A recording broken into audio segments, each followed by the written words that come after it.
अस्सलाम वालेकुम जी व्यूवर्स, कैसे हैं आप सब। उम्मीद करती हूँ सब ठीक होंगे, खैरियत से होंगे। आज मैं आप लोगों के साथ जो रेसिपी शेयर करने जा रही हूँ वो है जी काजू और बादाम का हलवा। बहुत ही ज़बरदस्त और बहुत ही टेस्टी है, क्योंकि मीठे के लिए किसी ओकेजन की ज़रूरत नहीं होती। आए और इन्जॉय करें, वीडियो को स्किप मत कीजिएगा। चलें स्टार्ट करते हैं। यहाँ पर मेरे पास काजू है जो कि 100 ग्राम है, बादाम 100 ग्राम है, दूध जौन सा है 100 ml से थोड़ा ज़्यादा है, यानी कि 120 ml है। साथ ही जौन सी सब्ज़ इलायची है, आप चाहे तो इसका पाउडर यूज़ कर लें, मैं जौन सी इसका दाने निकाल के यूज़ कर लूँगी। और साथ ही चीनी जो वो भी 100 ग्राम ही है, ठीक है। तीनों चीज़ों की जो क्वान्टिटी है वो आपने सेम ही रखनी है, चाहे जिस बाउल से आप मेजर करें क्वान्टिटी सेम ही होनी चाहिए।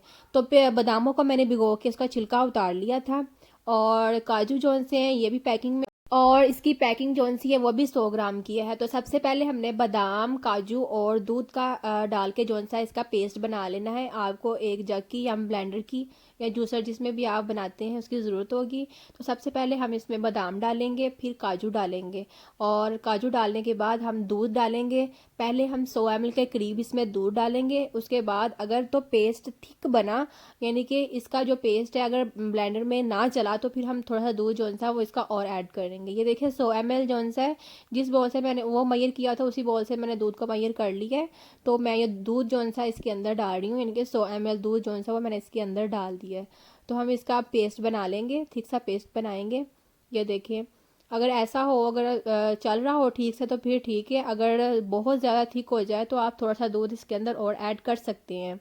अभी तो जो पेस्ट है वो बिल्कुल ठीक बन रहा है। अगर हमें ज़रूरत पड़ेगी तो जो बाकी दूध बचाया हुआ था वो हम इसके अंदर ऐड कर देंगे, ताकि जो पेस्ट है वो बहुत ज़्यादा थिक ना बने। तो ये देखिए पेस्ट में अभी थोड़ी सी कमी है, इसके अंदर काजू जौन से वो अभी हैं। तो थोड़ा सा जो दूध है वो मैं इसके अंदर और ऐड किया था, तकरीबन 10 ml के करीब मैंने दूध इसमें ऐड किया था। आप देखें इसका पेस्ट जौन सा कितना स्मूथ है, और बिल्कुल जौन सा इसमें बादाम और काजू जौन से मिक्स हो चुके हुए हैं। ये देखें बिल्कुल ठीक है।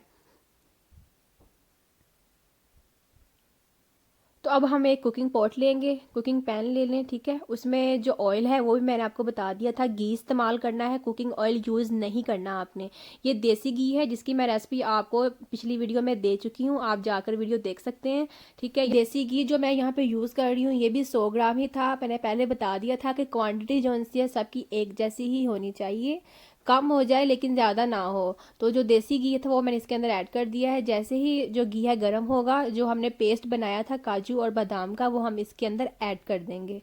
और पेस्ट ऐड करने के बाद आपने जो फ्लेम है वो लो टू मीडियम पे रखनी है, हाई पे नहीं लेके जानी। लो और मीडियम के दरमियान में आपने फ्लेम रखनी है, ठीक है। और फिर इसे कुक करना है आपने। और इसके बाद जो प्रोसेस है वो बहुत ही इजी है, चम्मच जो से आपने साथ साथ चलाते जाना है, ठीक है, जो नीचे ना लगे, क्योंकि जो बादाम और इसका जो पेस्ट है वो बहुत जल्दी नीचे लगने लग जाता है। इसलिए कोशिश कीजिए कि जो फ्लेम है वो लो टू मीडियम पे ही हो। अगर आप न्यू व्यूवर्स हैं और आपने अभी तक चैनल को सब्सक्राइब नहीं किया तो जल्दी से चैनल को सब्सक्राइब करें, वीडियो को लाइक कीजिए और ज़्यादा से ज़्यादा शेयर कीजिए अपने फ्रेंड्स के साथ, अपने फैमिली रिलेटिव्स में। तो इसे हम तकरीबन लो टू मीडियम पे 10 मिनट के लिए कुक करेंगे। 10 मिनट के बाद जो सब्ज़ इलायची थी वो हमने इसके अंदर ऐड कर देनी है। आपके पास अगर तो सब्ज़ इलायची पाउडर है तो आप वो भी इसके अंदर ऐड कर सकते हैं। तो सब्ज़ इलायची ऐड करने के बाद ये देखें कि जो हलवा जो सा ये बिल्कुल भी नीचे नहीं लग रहा हुआ, और इसकी जो तय है ये बिल्कुल अपनी तय छोड़ रहा है, ये देखें। तो यही जो सी पहचान होती है हलवे की, हलवा जो सा कुक होने के करीब है हमारा, ठीक है।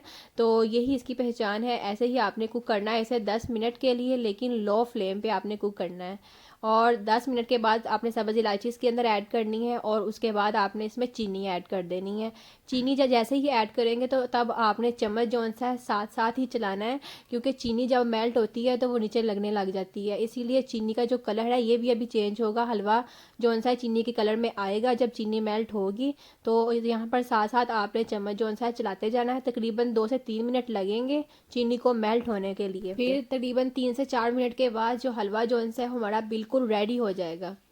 हलवा कभी भी ख़राब नहीं होगा अगर आपकी क्वांटिटी जो सी है बिल्कुल इक्वल होगी। अब ये देखें तकरीबन 3 से 4 मिनट ही लगे हैं और ये देखें जो चीनी थी मेल्ट हो गई है और उसका कलर देखें कितना अच्छा आया हुआ है, क्योंकि जो चीनी है जब मेल्ट होगी तो मेल्ट होने के बाद वो अपना कलर जो सा है हलवे में जब देगी तो ये इस कलर का हो जाएगा। ठीक है, हलवा हमारा अब बिल्कुल रेडी है और आप देख सकते हैं कि ये बिल्कुल भी नीचे नहीं लग रहा हुआ, इसकी जो तय है ये खुद अपनी तय छोड़ रहा है, तो इसका मतलब है हलवा जो सा हमारा रेडी। इसे गरम गरम ही सर्व करूँगी।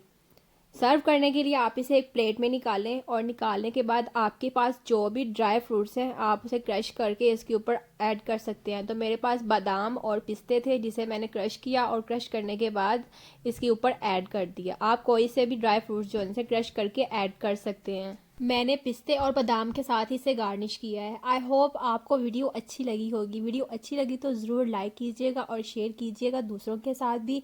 मिलते हैं एक नए वीडियो के साथ, तब तक के लिए खुदा हाफिज़।